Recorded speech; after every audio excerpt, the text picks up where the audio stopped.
Hello everyone, and welcome to this session on new takes on marketing must-dos. I'll explain in a little while a little bit more about what we'll be doing here. But for now, just come on in, settle down, and get ready to enjoy this session. I hope you're having a good Self-Pub so far. Any feedback, if you'd like to give us, please do drop it into the chat.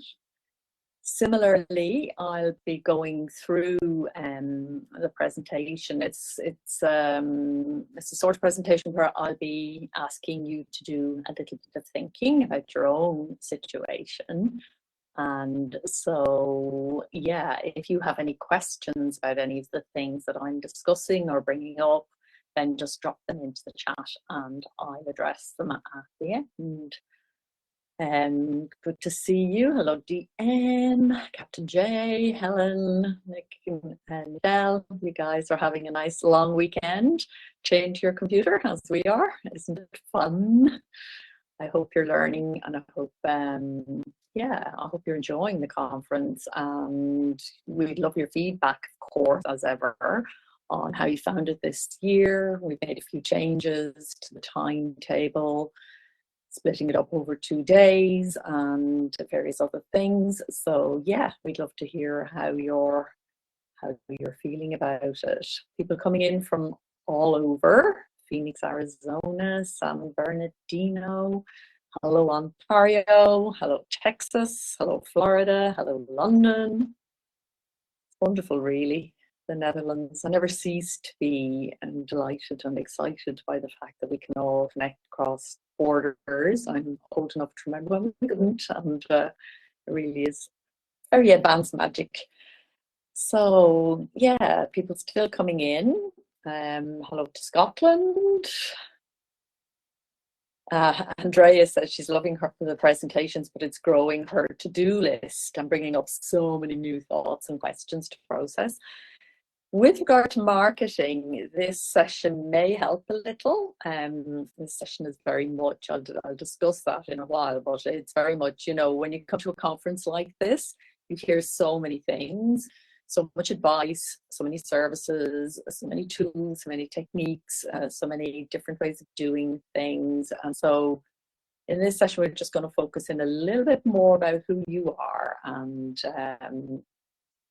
what suits you and your books and your marketing. So as I said, this is a session, it's called New Takes on Marketing Must-Dos. I'll explain what I think the marketing that I think I know after all these years of watching so many different authors and seeing books sell and do well, and seeing authors create platforms and do wonderful things. There are certain things that cross over that we all need to do, and that's what this presentation is going to focus on. And the presentation is drawing a little bit, a tiny bit of information from what is a very definitive guide to book marketing. We have just released this book. It's not even available in print yet. It's just become available in ebook version for our members in the member zone, and it is for sale for Self-Pub attendees at 50% at the moment. If you head on over there soon, and I'll explain at the end of the presentation where you can get it if you want it. And it's certainly our most requested book, and it's just been completely updated and revised in the light of all the changes that have happened in the last year, particularly around marketing and marketing services. So in this presentation, I'm just going to dip in, as I said, just a slight little bit to some of the things that you will find within, obviously very high level, not going into any of the details in the book. Both the presentation is going to focus on what is new at the moment, just so that we all know what we're talking about. What do I mean by must-dos? Specifically, which ones are we looking at? Also, what never changes? What's evergreen, what's always there, what you always have to be thinking about. And a lot of the marketing must-dos, as we're calling them, are evergreen. They don't change all that much. The tool might change, the way in which you do something might change, but the fundamental marketing principle remains the same. There's a lot about book marketing, that just does not vary regardless of whether it's an author, a trade publisher, any kind of publisher. These are the things we all have to think about and do. And we'll also be taking a look, as the book does. One of the reasons we updated it was to talk about how AI can help in marketing. Now, don't send me any hate mail. If you don't like AI, that's fine. You can skip those bits of the presentation if you wish. And we completely respect people who are trying not to use AI. That's becoming almost impossible in our world. But we also want to make available to our members who do already use AI tools and who want to expand their use of AI tools if it is useful to them. And so the marketing book takes that into account, but very much within a context of how to be more human. So at ALLi, we really see using AI, it's a tool, but what connects a book to the reader is always a human thing. So, yes, now let me just see where I am. Yes, so what are the must-dos that we are talking about? First of all, positioning of your book in the marketplace. So I have a sort of a tale myself about that. I don't know if you can see me in the little box down the corner, but when I had a trade publisher, that was how they marketed my first novel, and I really, really did not like it. Now, when I took my rights back, this was how I published my first novel, and within a year I had sold more books than the corporate publisher, and I fully believe that was to do with how the book was positioned. They positioned it to reach as many people as possible. I positioned it to reach those people that I felt would really love it. And I think that if there's any key thing that you're going to take away as a must do today, it's that. It's about finding out who your reader is and what they like about what you do. So that's positioning. It's about genre clarity, really understanding what part of the book's ecosystem you fit into, and it's about reader promise. What expectations are you setting up in the readers? What promises are you making to the reader? What kind of book are they expecting to read from you? What kind of author do they think you are? This is at the marketing level. So that's positioning. Metadata, boring, super important. Titles, keywords, categories, and optimizing these all the time. When you get it, when you get a title you like, a subtitle you like, if subtitle is necessary, a book description that you like, you go with that. But you optimize it. You choose your categories. You look a year or so later and see, are these categories still the most relevant in the stores for me? You keep optimizing. Platform, author platform is about building your presence. It doesn't mean your social media platform. It means your platform as a writer, you building presence again in the right ecosystem for your kind of book. Discoverability, understanding your reader journey, how the reader finds you and goes from being somebody who has just seen your book for the very first time, somebody who's actually picks it up, somebody who buys it, and somebody who becomes an advocate for your book. That's the reader journey, and understanding how you bring your readers to you through that. Partnership, which is very much for authors about comparable authors and collaborating with other authors, but of course also depending on the kind of publisher you are. We'll be talking a little bit about that in a minute. Collaboration with other literary influencers, also, booksellers, librarians, events, festivals, organizations, that kind of thing. Connection is the other marketing must do. Your personal values as a person, as an author, they are embedded in your book, and they are the key to you presenting your story to the reader in a way that the reader understands the value that's in that book. So your values as author values very much linked to value to the reader in terms of their time, their money, their investment in you. So that sort of connection. And then finally, creativity. A lot of authors say to us, I don't want to market, I just want to write. And, I was one of those. My personal preface story is in the book. I was somebody who used to say that, and I came to realize that's nonsense, that marketing is writing. So in this presentation, we will be looking a little bit about how AI can help in each of these must-dos, and also looking at being more human in your marketing. So what never changes, the evergreen things that we were talking about. One of the first ones, one of the most important ones, one of the ones that will save you a lot of overwhelm if you haven't already made this distinction for yourself, is that marketing is not the same as promotion. Book marketing, book promotion are two different things. Marketing is general, everyday, overall. Marketing, you know, it's, as we said, your promise to the reader. What the reader expects when they see your book description, when they see your cover, where the reader finds you, what your author platform looks like, all those things that we were talking about in the last slide.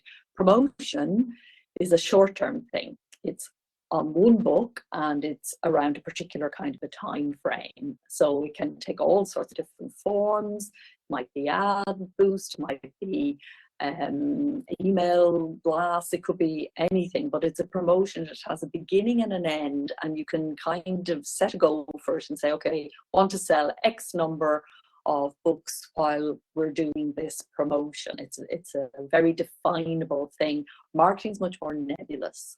It's much more everyday. It's much more evergreen. It's much more ongoing. And this book concentrates on marketing, as does this session. We will be releasing Sell More Books, which is the next book in the series, in January. It's getting a similar sort of update for our Brave New World, and that will cover promotion. But everything that we're talking about in this book is about marketing, and you get your marketing set up and in place, and your systems and processes around your marketing in place before you do promotions.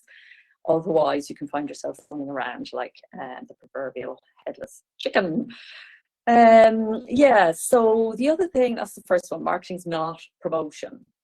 Second one is genre clarity. Until you understand your genre, where you fall in the books ecosystem, what shelf are you found on in online retailers, or when somebody walks into a bookstore, where do you belong? And I don't just mean in the fiction corner. I mean, you know, what is your genre? What is your subgenre? What is your niche? What's different about your book? This is where you go deeply into your own personal story and extricate the values that are embedded within the book, so you can tell them to your reader in your marketing, thereby increasing your message and making it available to somebody who may not read the whole book, but also calling in those readers who are going to be attracted to that aspect of your book. So really crystal clear about your genre. Also crystal clear about your reader's journey. How does the reader find you? Where is their first point of contact likely to be? You likely have lots of different touch points out there, but you know, how does it work for you? So for example, if you're a direct first author, your main way that they will find you may be search, AI search, or you know, traditional standard Google search. But if you are Amazon exclusive, KU only, then Amazon is going to be your first touch point. So you're going to have completely different strategies if you're using Amazon as a retailer just to bring people over to your website, or if you're using Amazon to actually drive your sales and your income. Professional standards in everything you do. The editorially, the design and the delivery of your books need to be to professional standards if your marketing is to work. So it's not quite a marketing thing, but if it's wrong, the marketing has gone bust. So it's something to always have at the front of your mind. And I've mentioned values already, and I'll probably mention them again because it's my obsession.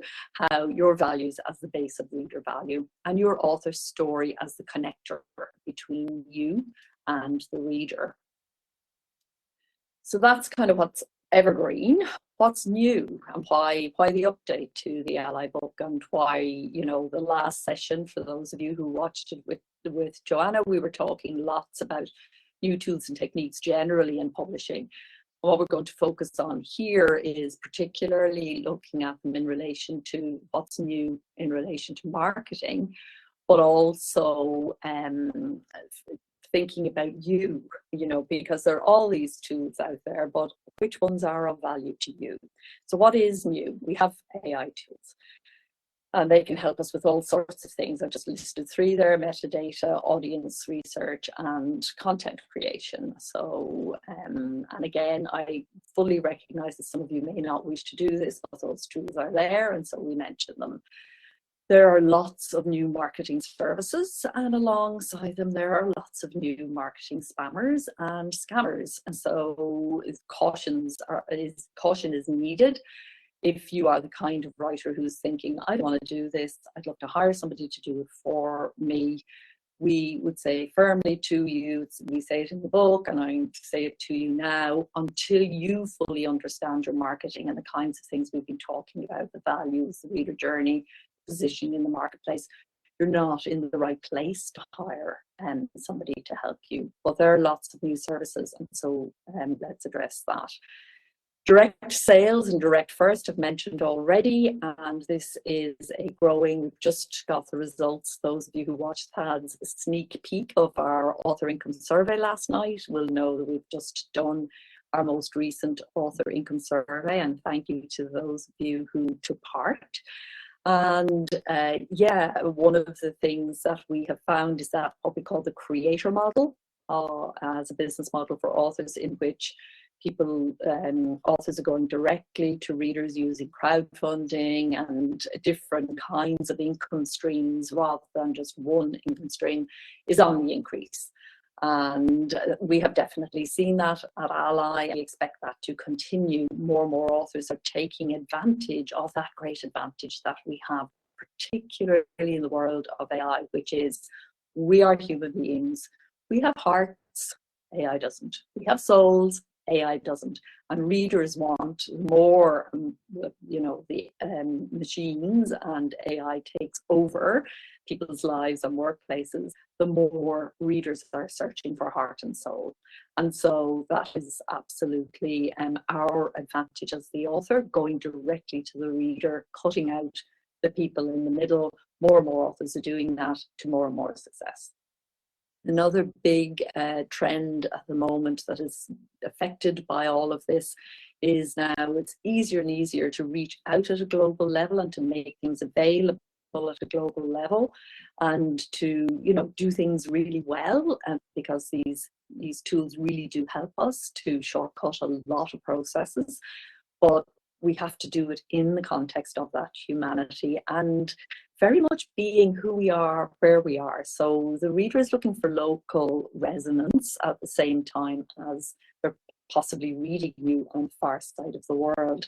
Cultural texture of the book itself sometimes, but sometimes it's about you and who you are and what you look like, or what you sound like, where you live, what you're doing. All of these things can be picked up and used by you in your marketing when they connect to the themes or the settings or some other aspect of your book. And finally, the other big thing we're seeing, it's not new, it's there since the start of the indie revolution, but that in itself is pretty new. But what we have noticed more and more and more and more, collaborative marketing. So it's getting personal and much more fragmented. In the old days, and still to some degree, marketing was done to the mainstream. You can aimed it up in the middle. Now we break it up and we go niche, as I said earlier, but also we work with individuals, influencers in the world that we want to reach. So depending on what kind of readers you have, and depending on your ecosystem, your platform, and so on, you're reaching out to work with individual influencers, maybe online through social media, maybe libraries, booksellers, reviewers, whoever it might be, people who can take your book and bring it to far more readers than you can reach by yourself. And tops among those influencers that authors can work with are other authors in your genre. Definitely a big and growing trend at the moment. So I want you to have a think now about yourself. Marketing's hard. Okay, book marketing is not easy, and there are all sorts of reasons for this. You know, even for big corporations with massive budgets, you know, books misfire and don't do well. People think something's a surefire winner and it flops. People disregard a book and it soars, and nobody knows exactly why. It's not science. So yeah, it's got loads of challenges, particularly when you come to it first. So you've got the whole thing around all the jargon, all the different services, all the tools. There's so much to learn. It can really be quite overwhelming at first. And a lot of authors either bow out or do it kind of sporadically, but it's hit and miss and it's not hitting the mark. And how you know whether your marketing is hitting the mark is you're making sales. That is the measure. Marketing's not like promotion where you're driving a particular bunch of sales on a particular book, but you should be seeing some general turnover of sales if your marketing is in the right place. And then you want to improve it. So the first question I'd like to put to you in this presentation is, which of these types of person are you? If you are struggling in some way with your marketing, let's just see exactly where you find yourself. So are you somebody who just doesn't know how? Have you just begun? You're not doing any marketing yet because maybe you've just published your book, or maybe you haven't published it yet, or maybe you published it 5 years ago, but you never got going on marketing because you didn't really know what to do. You don't have the knowledge, don't understand your genre categories, you don't understand the reader journey. You're just basically, you're lacking information and lacking knowledge. Or are you somebody who does know it, you've done your research, maybe you've even taken courses, but you're kind of overwhelmed or indecisive, not really sure how to approach it, what way to do it. You just can't get going for whatever reason. Or maybe you did have momentum and results on one book, but now nothing, it stopped. You didn't integrate your marketing into your creative routine, and so it's kind of stalled and you're finding it difficult to get it going again. Those three are kind of, you're not doing any marketing at all. And so just make a note if you fall into that category. First part of kind of fixing something is seeing where you are. Then the other 5 here are for people who are doing some marketing, but it's not going all that well. So there's the kind of stop starters. You go for a while and then you stop. Or you jump from tactic to tactic, but never really settle in and find the right one. Or you're using the wrong tactics. So you're using tactics that are not right for your book. And we are seeing that in the community because there's been a very vocal sort of movement in our community, which is based around volume sales, moving a lot of books, writing a lot of books, and authors who are different to that. And I'll come on to this in a few moments when we discuss the different kinds of publisher and the different kinds of marketing. But, authors who are using for a volume marketing tactics for a book, that is a completely different kind of book, and they don't have the volume, it's not going to work. So they're the wrong tactics. Or maybe you're the wrong target. You're speaking to the wrong niche. You haven't worked out exactly where your niche is, and while you're doing everything right, you're not actually reaching the right readers. Or your marketing's undeveloped. Your ideas and tactics, it's all there. You've got your mailing list in place. You've done all the things that people tell you to do and that are contained in this book, this ALLi book. But the execution isn't persuasive enough. It's not, the voice is not there, or the soul connection is not there, whatever the resonance, whatever it is that makes a reader decide to part with their hard-earned money and their precious time isn't in your marketing. So that we call that underdeveloped marketing. And finally, we see this a lot, doing too much, too many channels, no focus, the results are thin. So you are getting results on each thing, but there isn't a sort of a wave behind it. So yeah, as I said, just make a note, which one of those are you? And then let's look a little bit more closely at the kind of publisher that you are. So if you've read Creative Self-Publishing, you will have come across this division of authors into 3 different types of publishers. So as an author, you also fall into a type, but we're not going to think or talk about that here today. We're going to think and talk about you as a publisher. And we have kind of seen over the years that authors fall into one of these 3 categories. There's the engagement publisher, and that's the kind of person who really likes to get around and to see their, to deal with people. They are very much about community, and very much they do well with events. They operate through crowdfunding projects, often for their launches, and they're seen a lot on social media. So engagement publishers are people who, they tend to be social. Their dream idea would be to have somebody who would, want them to customize the book for them. They love having long chats with their readers. They want to bring the reader very close, and they put a lot of time and effort into that. By contrast, the craft publisher is much more about the book than about, of course, still wants readers, still interested in what attracts a reader, but the focus tends to be on the quality of the writing and the publishing. So their joy is very much about creating beautiful objects and creating beautiful words. Or very effective words in their genre, if beauty isn't the thing that marks out their genre or their niche. So yeah, quality is really important, and they're more get more of a sense of reward from prestige and people valuing the book, and hearing from readers in terms of the effect that the book had. We all love that, but what I'm saying is that for the craft publisher, that's a higher value than sales, generally speaking. And so their promotion tends to be not social media. They may have a social media presence, but they're not going to be driving social media engagement and contact with influencers in the same way that an engagement publisher is going to. They're going to be looking at editorial reviews in journals and magazines and newspapers, book review outlets, that kind of thing.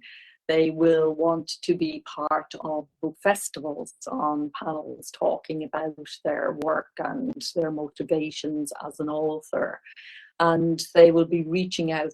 Their marketing will largely be done through pitching other literary influencers who can take their book, who are going to love their book and take it to somebody, to the readers that will most value it.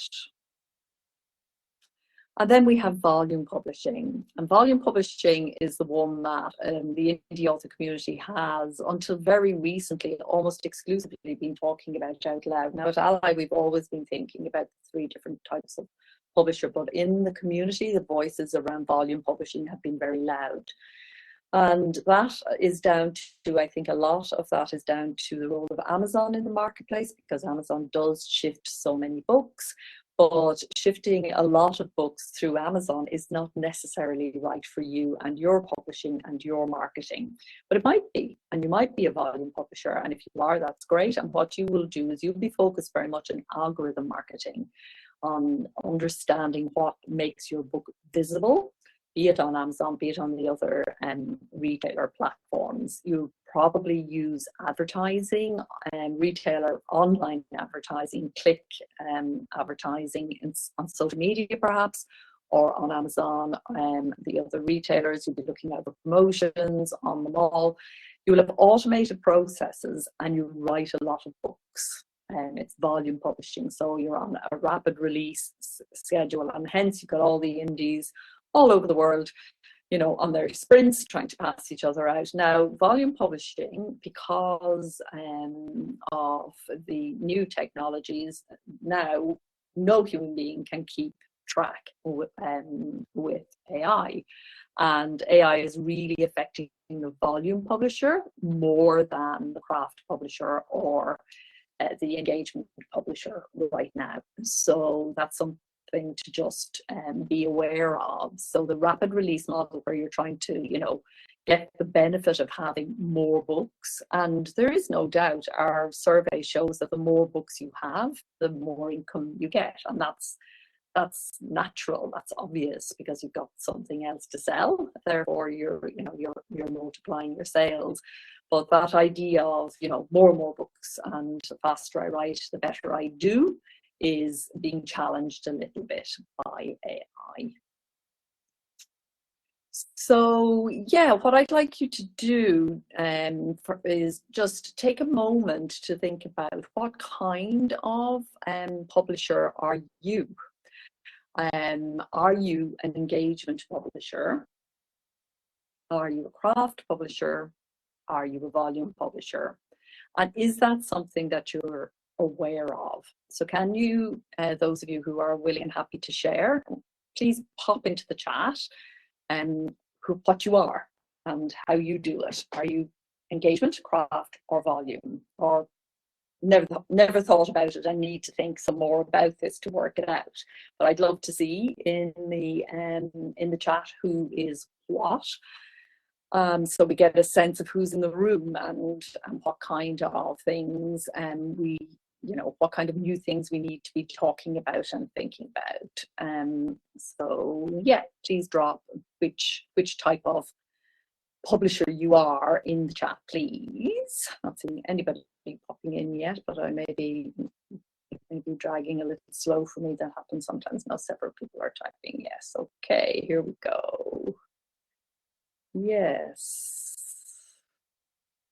Okay, great. Craft, never really tried. Volume, craft, engagement, publisher marketing, engagement, mix of craft and engagement. Really interesting there, Tracy. Mix of craft and engagement. Please choose, lean into one or the other. So one thing, and I thank you for saying that, because one thing that this reminds me that I should have said and didn't say is that we all do a bit of all of it.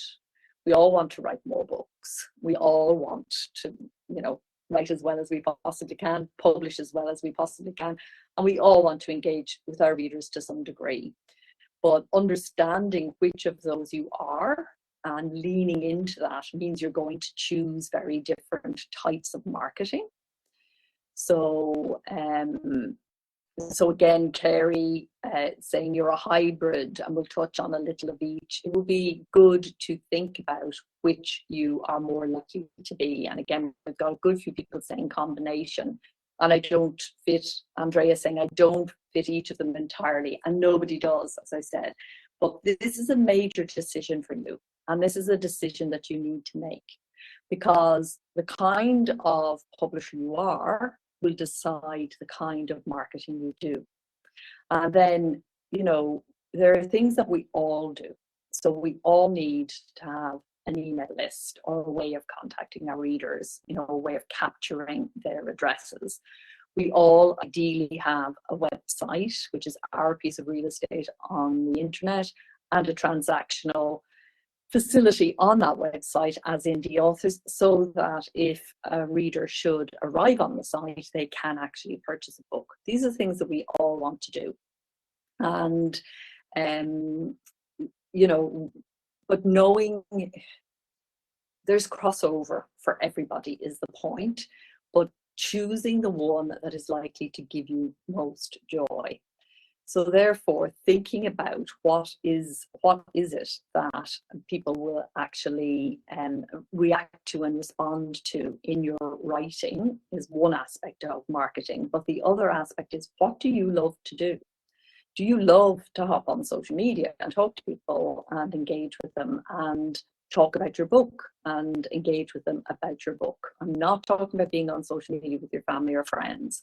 I'm not talking about being on social media with other writers. Do you use social media well as a way to present your writing to readers and, you know, get them across to actually buy it? There is a skill to that. There is a craft to that. And some authors do it extremely well, and others don't, and I don't. For example, it does not give me joy to do that because I never feel really comfortable in that sort of situation. With a craft publisher, if you're going to go down that route, then you need to be thinking about entering for awards, getting reviews, exposing yourself to the kind of people who can bring your book to other people. Does that sound like a joyful journey for you? Does that sound like, you may not know how to do it, which somebody said, Janet, I'd love to be more craft. I love that more than anything. I just don't know how to get those reviews and awards as an indie. And yeah, there are ways, lots of ways, and lots of indies are doing it. And so not knowing how to do something is something that we can always address. But going against the grain of the kind of person and publisher we are is something that's going to lead us into a marketing mess. And that's why it's really good to decide, because then when you decide, you lean into the aspects of that particular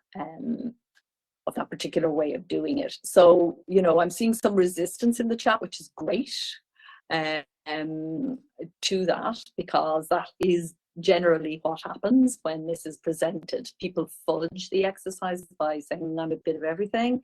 But the exercise is, you've got a gun to your head and you have to choose one. Which one is it going to be? So S.D. Livingston said, a key is to realize which type of author you are based on instincts versus, or maybe Venn diagram overlapping with what type of author your genre calls for. She says, my natural liking is for craft, but I write techno thrillers, which is a genre that would be drawn towards engagement, like Comic-Con. And that's a really good example that I'm going to pick up on. The thing is, if you know that your natural liking is for craft, it doesn't mean you don't go to Comic-Con. It means you realize that craft is your number one. And when you go to Comic-Con, your concentration is on your craft outshining others who are there, who are maybe more social or whatever it might be. So that's just an example. It doesn't mean that you don't do the others. What it means is that you really lean into the one that you love to do. So Andrea, I don't care about prestige or reviews. I love the quality writing and publishing. I dislike social media intensely. I love automating processes and breaking things down in a system. So maybe I am more of a volume publisher than a craft publisher from a marketing perspective. Thank you, Andrea. That's the key, from a marketing perspective. I tend to write a series first, then release one after another while writing the next one. And that does sound to me like you're a volume driven. And that doesn't mean you don't care about craft. Not at all. Of course you care about your craft. It's not in any way saying that you don't, but how you have described yourself there makes you sound like a volume publisher to me. Very often the craft publisher writes standalones, not necessarily always, but series writers often are volume publishers or engagement publishers. So that can be another key to see it. Bad at all of them? Okay, pick one, Tony, choose one and get good at one. And once you know what you're doing, it becomes easier. You have to, if you don't know which of them you are, you will be bad at all of them. Heather says, failing to win awards doesn't sound like much fun. And that is true, but awards are not the only thing. So, you enter for awards and you don't let the award system take you up and down, or you don't let any gatekeeping system up and down. Awards, like every other aspect of publishing, have democratized. That is another trend in marketing that we have seen democratized very much over the last 10 years. So there are awards that are right for your book, and understanding again which ones are. We're not talking about entering, for the Booker Prize if you're writing your first or second novel, for example. We're talking about understanding what a craft publisher does and how they reach their readers. And it doesn't mean you have to enter awards, but it does mean that you have to understand how a craft publisher engages readers. So I'm just going down through the chat. I'm new at figuring this out. Yes, I think this is Gloria, and this is a good comment. I'm new, so still figuring this out, but I think it explains why some authors' marketing advice resonates with me and others don't land. Based on that, I think I'm engagement, which is great. That's another very good way to decide which you are. So what's resonating with you? When you hear something, you think, oh, that sounds like a good idea. Or you see another author in your genre doing something and you think, oh, I'd like to do a version of that.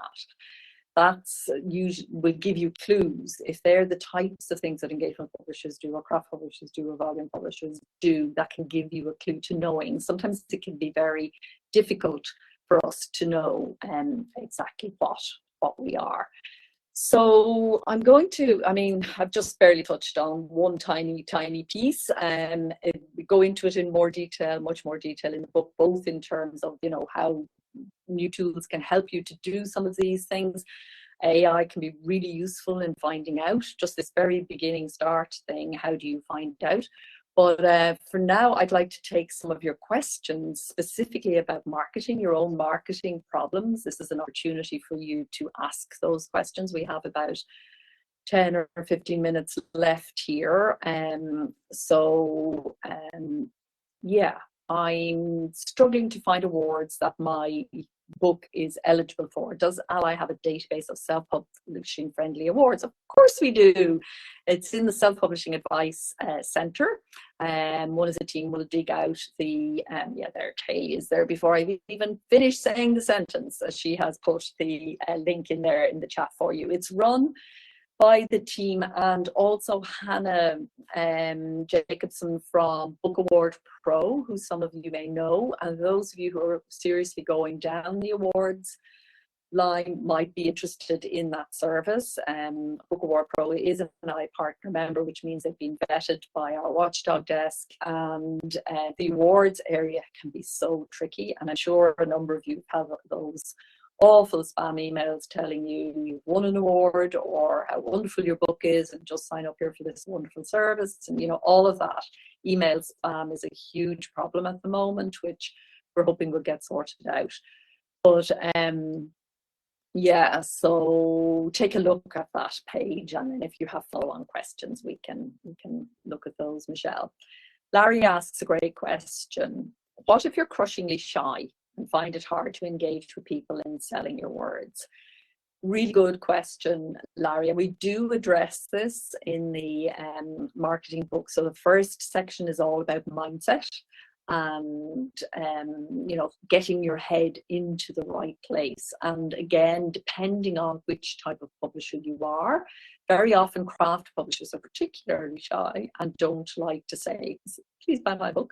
Engagement publishers, as I said, they tend to handle it with aplomb, and volume publishers don't really go there at level. They're much more focused on the algorithm than the actual, going out there to talk to people. So yeah, take a look at that. Take a look at thinking about that. Remain shy. Many authors are very introverted.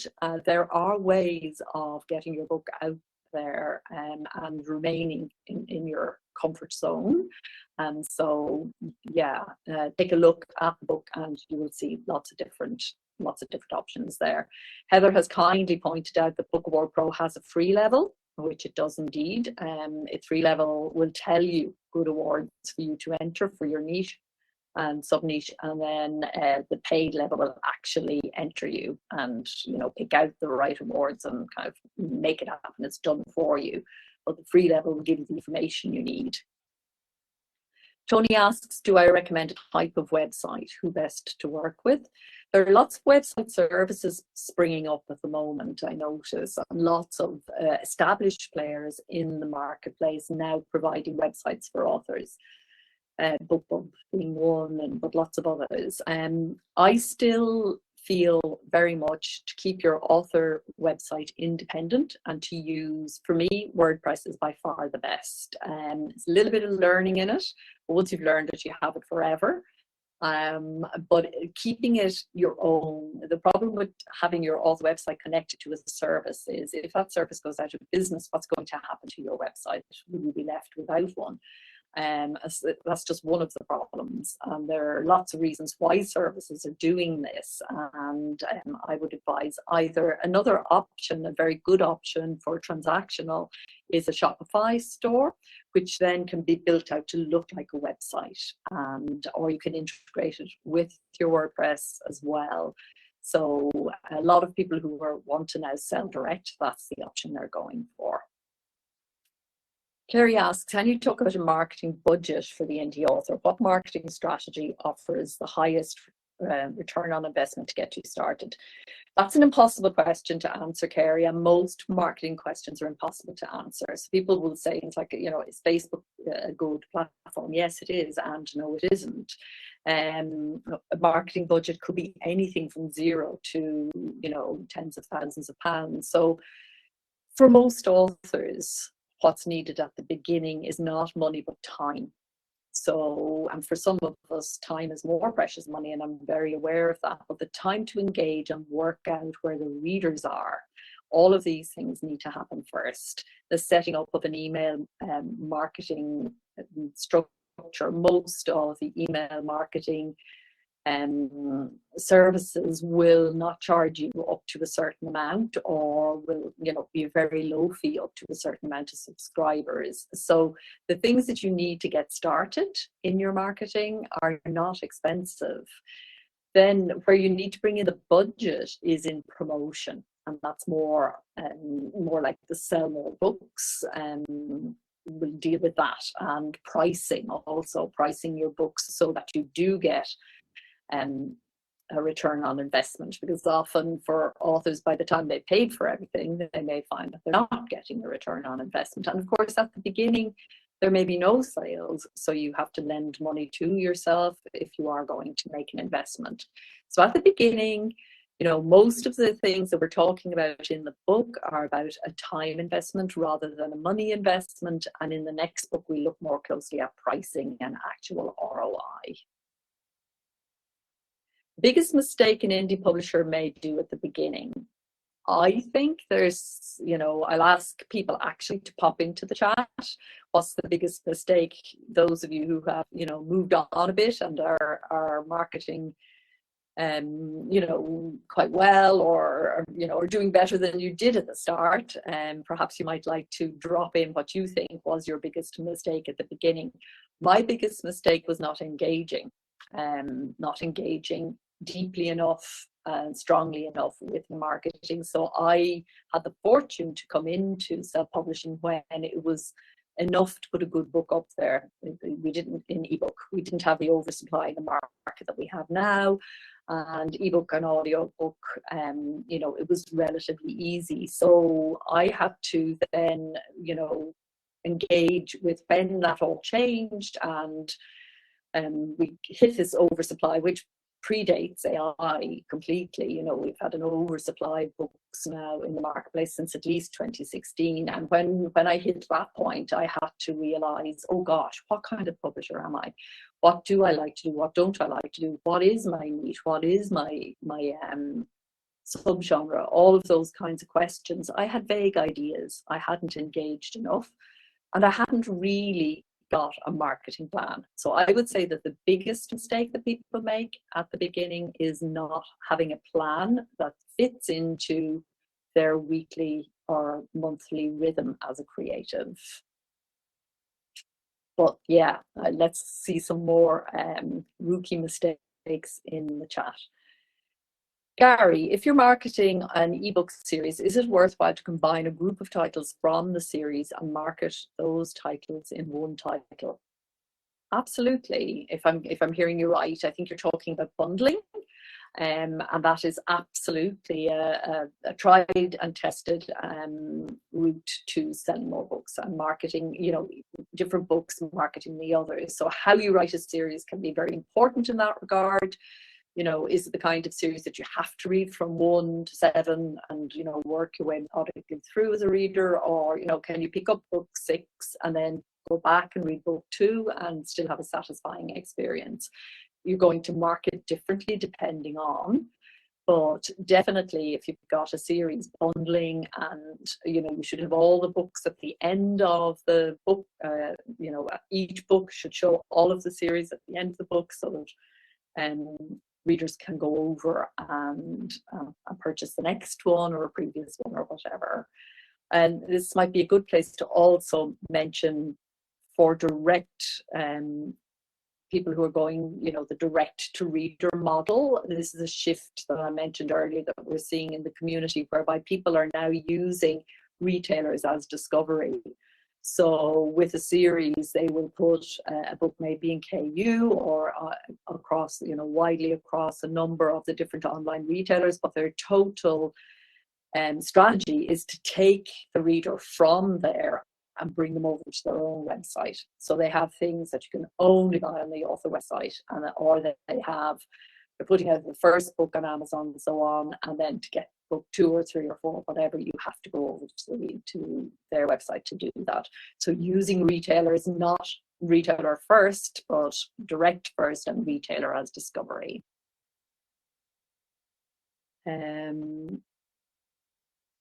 Yes, Jeffrey has followed up on the website stuff by saying owning your domain is also important for having a professional looking email address. Completely agree with that.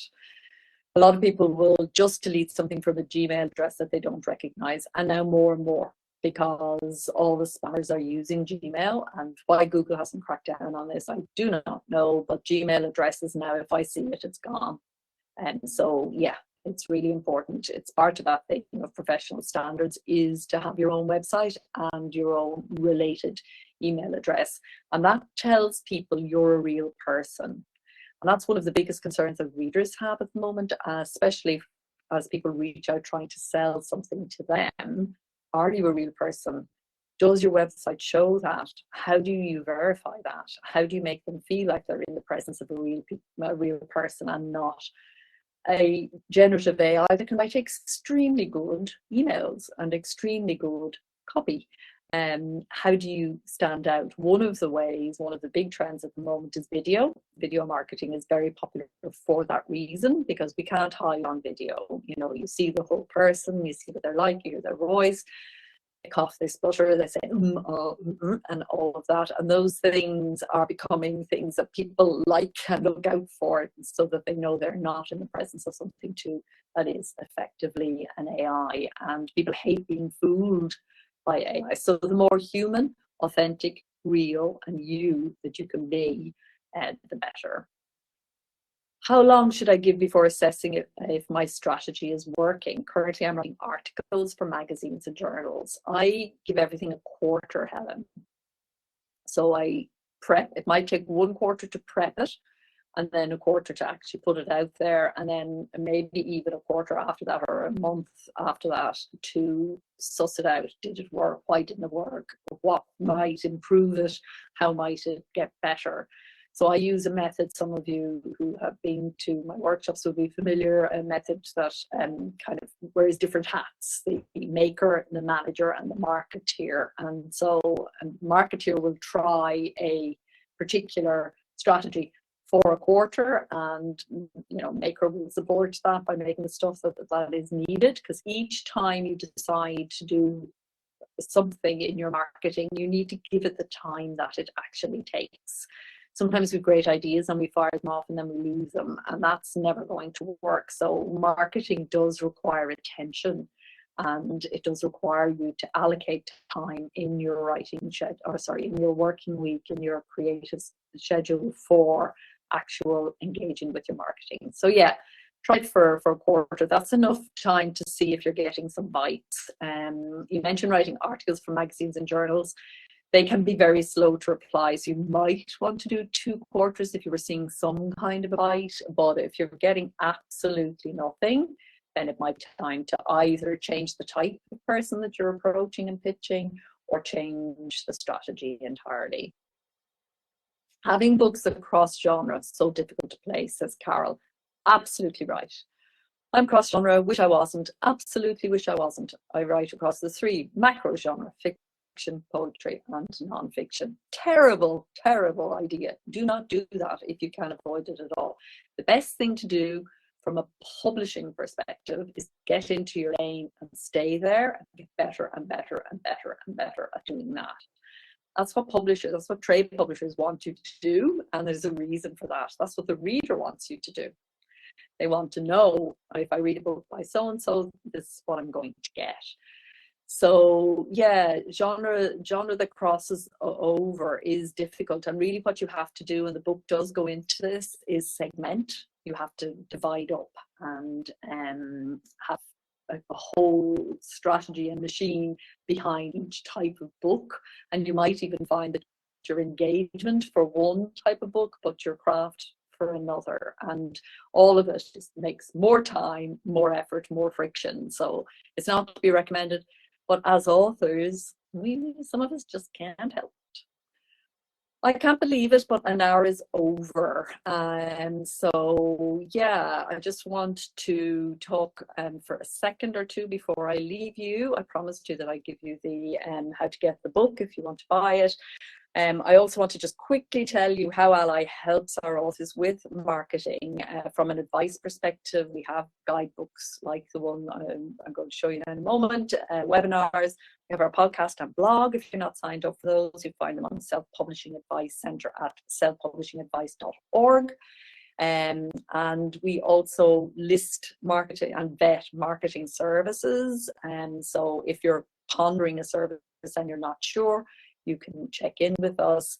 And of course, we have Self-Pub Connect. You're here at this conference in the conference space, but we also have a space that is just for ALLi members, 24/7. People can hop in into the member forum and find out what's going on. And then we also do some things that help to highlight our authors. And we're very excited about the new indie author bookstore that we're going to be showcasing our members' books on, and bringing influencers and different people so that they can see the great wealth of books that our members are producing.